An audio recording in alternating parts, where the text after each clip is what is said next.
Bonjour, bonjour, bonsoir, bonsoir, chers amis, chers frères, chères sœurs, d'où que vous soyez, en Afrique, en Europe, en Amérique, en Asie, partout dans le monde. C'est votre frère Bibéné qui revient pour une autre vidéo et cette fois-ci, c'est vous parler de l'importance de l'épargne. Épargner, épargner de l'argent. Alors, qu'est-ce que c'est épargner de l'argent?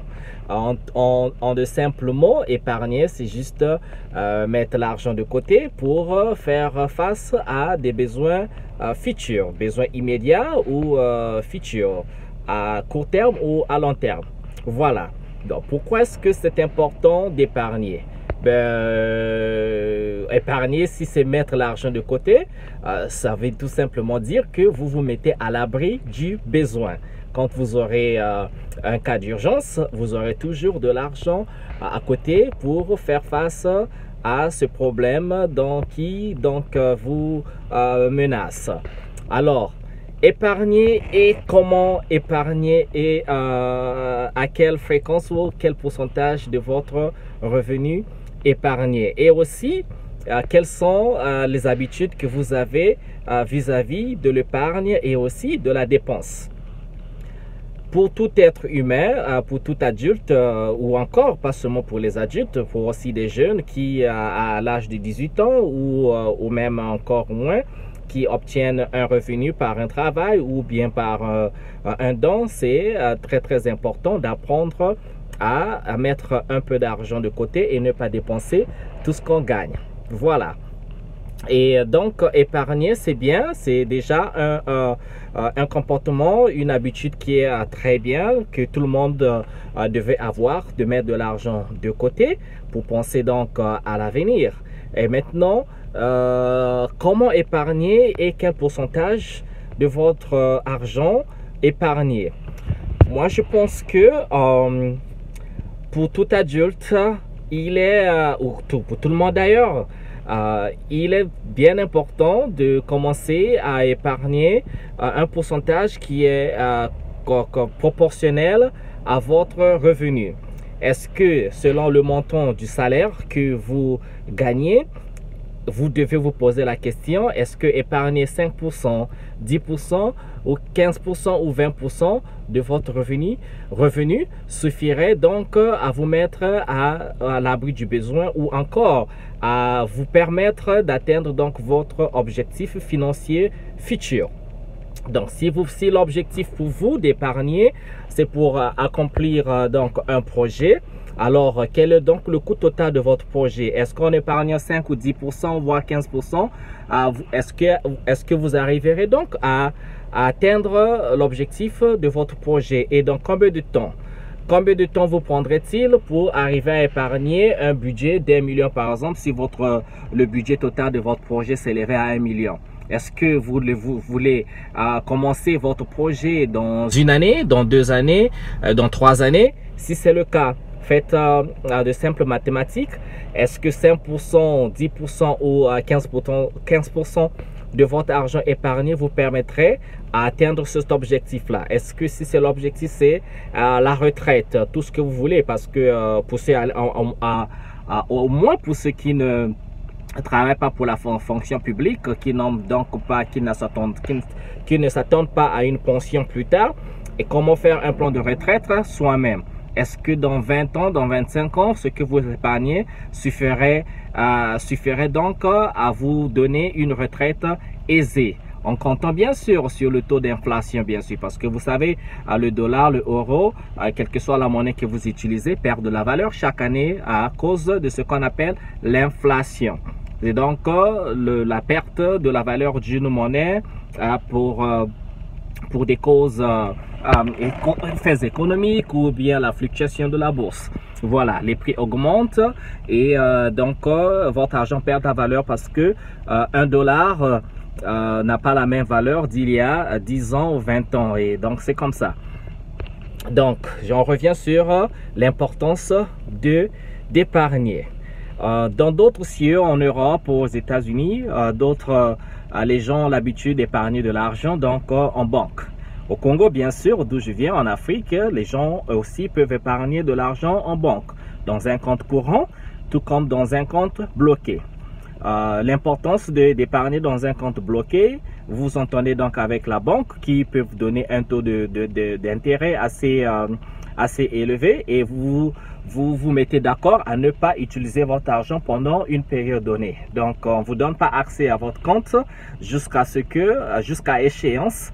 Et à ces échéances, vous êtes capable de récupérer votre argent et avec le taux d'intérêt accru à votre compte. Donc, si vous avez mis 10 000 francs, vous aurez peut-être un peu plus d'argent dans ce compte à cause du taux d'intérêt parce que la banque, bien sûr, utilise votre argent pour des investissements ou des prêts bancaires de ce genre.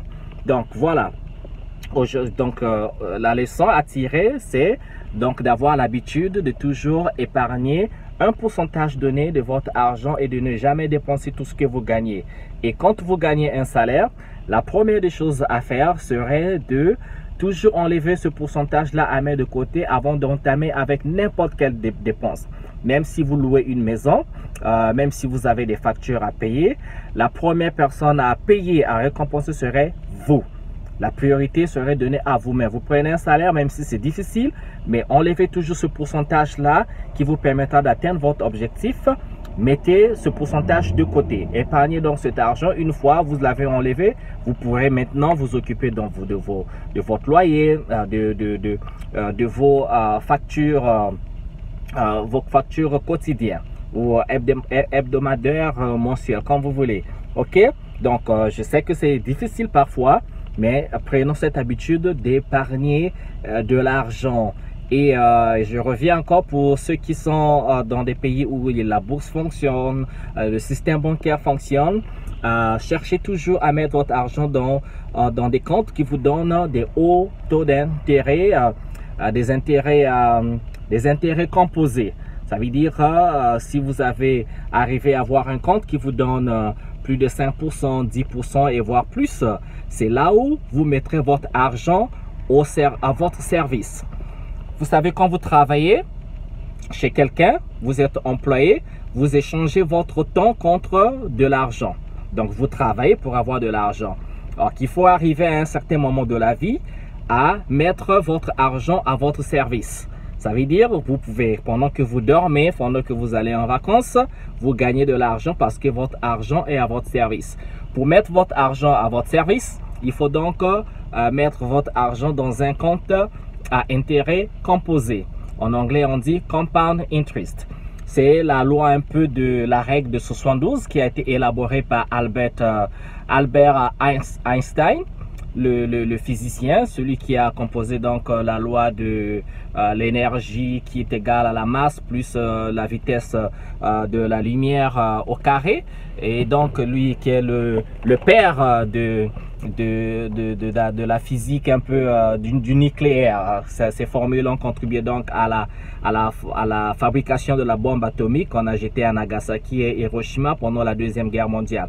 Donc Albert Einstein, avec la loi de 72 et la règle de l'intérêt composé, dit que l'intérêt composé est la 8e merveille du monde.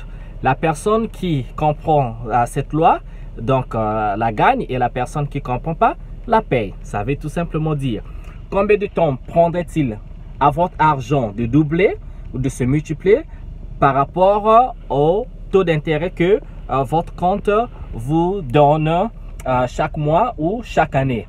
Donc, cherchez toujours à la banque ou dans n'importe quelle institution financière, institution d'assurance, tout ce que vous voulez, un compte qui vous donne un haut taux d'intérêt. Quand vous mettez de l'argent à la banque, demandez toujours quel est le taux d'intérêt qui est donc libellé à votre compte.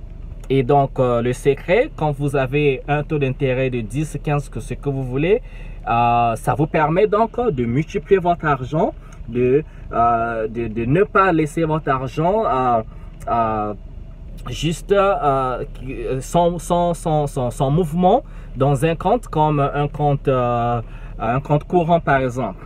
Un compte courant, ça vous donne pas ça vous donne aucun taux, et aussi ne percevant pas d'intérêt, et vous payez donc des frais de maintenance de compte chaque année. Donc vous restez toujours perdant. Donc, prenez donc l'habitude de toujours, quelles que soient les difficultés, de toujours mettre un pourcentage donné. Je ne vous donne pas le pourcentage à épargner, chacun son pourcentage, mais j'ai juste l'habitude de commencer petit à petit. Vous commencez par 5%, mais l'objectif, c'est de toujours augmenter la somme qu'on épargne dans son compte tout le temps. OK? Et vous vous rappelez, moi, je viens du Congo-Brazzaville. Donc, la culture chez nous, quand j'étais jeune, nous avions des aînés qui nous encourageaient à avoir une caisse. La caisse, c'est quoi? C'est une boîte comme ça en bois. Voilà quoi, c'est comme, je pense en français, on dit une tirelire. Donc, une boîte en bois comme ça, avec un trou où il faut jeter des pièces d'argent, des pièces de monnaie, il faut jeter à l'intérieur. Donc, nos aînés nous encourageaient à avoir une caisse, donc à faire cette caisse-là. Donc, épargner de l'argent. En fait, c'est des habitudes d'épargne qu'on nous apprenait.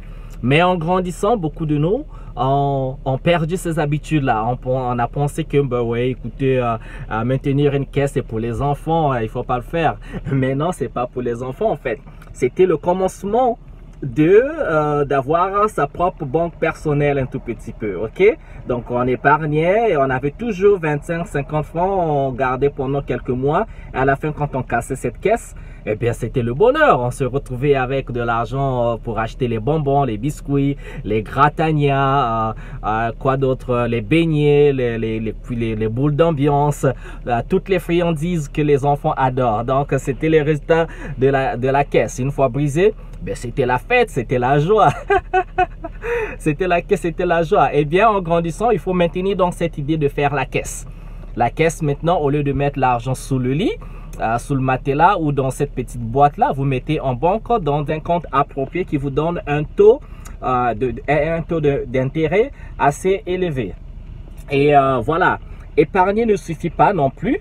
Épargner, si vous mettez juste de l'argent et que cet argent n'a pas de mouvement, ça n'accroît pas, eh bien, vous êtes perdant dans le long terme parce que à cause de cette demoiselle ou bien ce monsieur qu'on appelle le taux d'inflation, ok? On ne veut pas discriminer. On ne dit pas que c'est une demoiselle, ça peut être une demoiselle, monsieur. C'est donc le taux d'inflation. Donc, pour éviter donc d'être piégé à perdre la valeur de votre argent, donc il faut faire la compétition avec le taux d'inflation. Pour cela, il faut donc mettre de l'argent dans un compte qui suit quand même la course de la bourse. Je sais que d'où je viens, au Congo par exemple, il n'y a pas de bourse, et ceux qui sont dans les pays industrialisés, vous pouvez investir par exemple de l'argent dans des comptes qui suivent le cours de la bourse. La bourse de New York, comme à Wall Street, c'est ce que je connais moi. Donc en investissant dans les stocks, je sais pas comment on a fait ça en français. Ben, les stocks, les mutual funds, ça veut dire que vous suivez votre argent est dans des comptes qui suivent donc les fluctuations de la bourse, bien sûr. C'est aussi des risques impliqués, ça veut dire que vous misez gros pour gagner gros, mais aussi les risques, c'est quand la bourse chute, eh bien vous chutez avec. Bien sûr que la bourse rebondit toujours. Mais bon, je ne vais pas parler des risques. Je vous donne juste l'option d'investir dans la bourse comme beaucoup de gens qui investissent un peu dans la bourse. Ok, ça c'est une option. Mais je connais une autre option qu'on appelle bien index, des comptes index. Comptes indexés qui vous permettent en fait d'investir et de suivre les cours de la bourse, mais sans pourtant prendre les risques de chute de la bourse, par exemple. Bon, je vous expliquerai cela en détail dans une autre vidéo. Et pour l'instant, je me focalise juste donc à épargner de l'argent, avoir l'habitude d'épargner et aussi d'investir. Au Congo, je suis en train de penser à quel serait un bon moyen d'investir son argent et protéger son investissement. Bon, je laisse ça aux commentaires. Si vous avez des propositions, donnez des propositions. Mais ma proposition a toujours été, c'est investir dans la terre. La terre parce que malheureusement, dans nos pays, nous avons encore des politiques un peu instables. Toutefois qu'il y a eu des élections, voilà, on ne sait pas qui sera président. S'il y a un nouveau président, il y a toujours malheureusement cette tendance à tout changer. les institutions sont basculées, c'est rarement la continuité de l'administration et donc les gens préfèrent garder leur argent sous le matelas, dans le placard, dans les chaussettes, dans les chaussures ou dans des gros sacs sous le lit comme ça. Donc voilà. Mais si on est malin, investissez dans la terre. Donc achetez des terres. Acheter des terres, que ce soit au village, en ville, au centre-ville ou voilà, dans les banlieues, des quartiers reculés de la ville. Achetez la terre. Pourquoi? Parce que la terre, elle, prend de la valeur chaque année. Voilà quoi. C'est mon seul conseil pour ceux qui sont au Congo. Le seul moyen où il faut sécuriser son argent et investir, c'est dans la terre. Parce que si vous avez des terres et que vous étiez dans le besoin, vous pouvez toujours revendre vos terres à des coûts un peu plus élevés. Une parcelle de terre que vous avez achetée à 100 000 francs, dans 2 ans, dans 3 ans, je pense que vous serez capable de revendre cette parcelle de terre à un prix un peu plus élevé. Donc, ce n'est qu'un exemple. Bien sûr, on peut élaborer avec l'accessibilité. Donc, faites une diversification de votre portfolio, de votre panier. Donc, dans votre panier, vous pouvez avoir plusieurs types de comptes d'épargne, par exemple. Vous pouvez avoir un compte bloqué, vous pouvez avoir votre argent investi dans les terres, vous pouvez avoir votre argent investi dans les stocks, donc bien sûr la bourse. Et vous pouvez avoir votre argent investi dans le business, par exemple, pour ceux qui ont la mentalité d'être entrepreneur. Donc, l'entrepreneuriat ici, ouvrir une petite entreprise, ça peut être une entreprise, voilà, de vente de pain, une entreprise, un débit de boisson, un petit bar, vente de chaussures, cabine téléphonique, tout ce que vous voulez qui peut vous rapporter de l'argent. Ok, donc le but ici, c'est arriver à multiplier de l'argent, pas seulement à bloquer de l'argent dans un compte d'épargne. Donc voilà un tout petit peu, c'était ma vidéo pour aujourd'hui. Je nous encourage, nous tous, à avoir cette habitude-là de mettre de l'argent de côté. Ok, et surtout de diminuer nos dépenses. Ne dépensons pas. Je sais que dans le monde, tout est attrayant, quoi. Ça brille. Oh merde, je vois cette paire de chaussures, mais il faut résister à la tentation. Oh, mais cette veste, oulala, surtout nous les Congolais, oulala, c'est chaud là. Les Congolais adorent s'habiller grave. Donc, il ne faut pas mourir de faim ou bien hypothéquer l'avenir à cause de tout ce qui brille. Donc, les vêtements, il faut faire la dépense avec jugeote quand même. Allez pas acheter cette voiture ou prendre un peu pour acheter tout ce qui est passif. Non, non, non, il faut investir dans l'actif. Donc, évitons le passif, évitons tout ce qui tout ce qui tombe dans la dégradation. La chaussure, ben, ça va se dégrader, la veste et tout ce que vous voulez, la voiture, mais pire, parce qu'il faut entretenir cette voiture, l'entretien, la maintenance, l'essence et tout ça. Et voilà, c'est pas un investissement, une voiture. Bien sûr, ça vous permet de vous déplacer, mais avant de le faire, avant d'investir dans une voiture,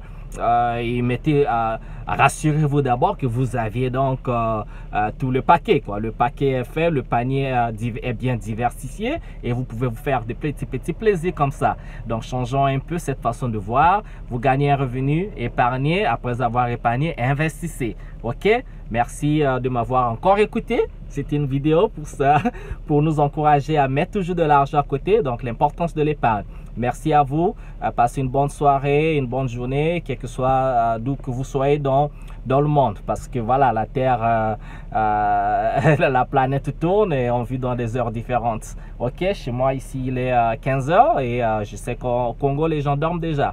Merci à vous, allez. On se retrouve pour une autre vidéo. N'oubliez pas de laisser un commentaire. Souscrivez-vous à ma chaîne. Et quoi d'autre? Ben voilà, je vous adore. Allez, bien le bonheur chez vous. Au revoir.